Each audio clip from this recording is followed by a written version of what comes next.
This news is brought to you by Abhilashi Group of Institutions, Ner Chowk, Mandi. Covid care centre mother and child hospital Sundernagar को संक्रमण की तीसरी लहर की तैयारियों के चलते डीएक्टिवेट कर दिया गया है। इस बात की पुष्टि सेंटर के nodal officer doctor Jitendra Roorkee ने की। उन्होंने कहा कि वर्तमान में सेंटर में कोई भी कोरोना से संक्रमित मरीज भर्ती नहीं है। इसके साथ ही कोरोना से संक्रमितों का ग्राफ भी कम हो रहा है। सेंटर को आगामी आदेशों तक के लिए डीएक्टिवेट कर दिया गया है। इसके अलावा सिविल अस्पताल सुंदरनगर में एक ऑक्सीजन प्लांट स्थापित करने के लिए मंजूर हुआ है। इस दिशा में जल्द ही ये प्रक्रिया भी ऑक्सीजन प्लांट को शुरू करने की तेज कर दी जाएगी। नमस्कार, मैं doctor Jitendra Singh Roorkee, nodal officer DCSC MCH Sundernagar. 2-3 दिन से हमारा जो सेंटर है वो डीएक्टिवेट हो चुका है और अभी डी नोटिफाई नहीं हुआ है। स्पेशली इसलिए किया गया है कि अब हमारी थर्ड जो कोरोना की वेव आनी है उसकी तैयारियां शुरू होनी है। यहाँ हमारे यहाँ ऑक्सीजन प्लांट भी लगेगा और मल्टी फ्लो सिस्टम से ऑक्सीजन भी लगेगी, तो उसकी तैयारियां अब शुरू करने जा रही हैं। और सरकार ने यहाँ जो संयंत्र हैं इनकी तकरीबन स्वीकृति दे चुके हैं और कुछ ही दिनों में ये तैयारियां हो जाएंगी। सरकार ने ये भी करा है कि जितने भी एमसीएच सेंटर जो बने हैं उनको तुरंत जो है उनको कंप्लीट किया जाए ताकि नंबर ऑफ़ बेड्स मिल जाए।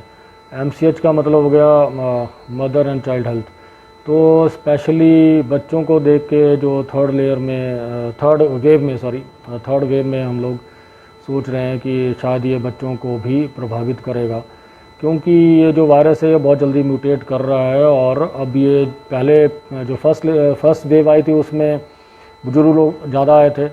सेकंड जो वेव है उसमें 18 साल से ऊपर के लोग भी आने शुरू हो गए।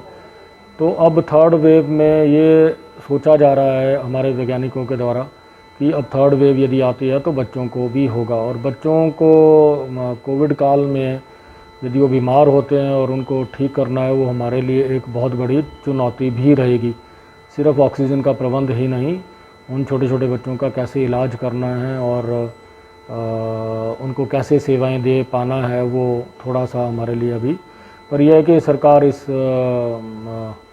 बीच में बार बार हमारे नियम जो हैं चेंज करते हैं और सहूलियत के हिसाब से भी कई बार हम लोग ये सोचते हैं कि कम से कम यदि छोटा बच्चा है तो कम से कम माँ को भी अंदर यदि अलाउ करेंगे तो थोड़ा सा बच्चों की देखरेख और बेटर हो पाएगी।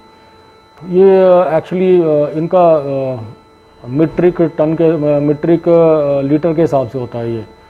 तो एक जो यहाँ है वो बेसिकली कितना बना पाता है दिन का, वो अभी हमें पूरा ज्ञात नहीं है, ठीक है, क्योंकि ये जो सारा जो मैटर है वो आपके हर अथॉरिटीज़ के पास है।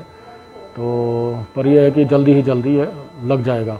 मल्टी फ्लो सिस्टम में हमारा जो 50 बेडेड है तो 50 बेड पे तो ऑक्सीजन उपलब्ध होगी।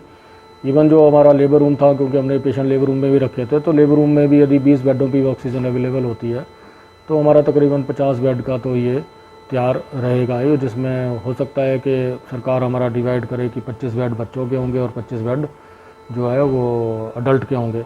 तो वो आने वाला समय ही हमें जैसे सरकार के हमारे को निर्देश आते हैं उसी प्रकार से हम लोग इसके ऊपर जो है कार्रवाई करेंगे। दिव्य हिमाचल टीवी के लिए सुंदरनगर से जसवीर सिंह की report. Abhilashi group of institutions, Ner Chowk, Mandi, Himachal Pradesh. Pioneer in education for last 21 years. Excellent facility, modern labs, finest infrastructure in the state.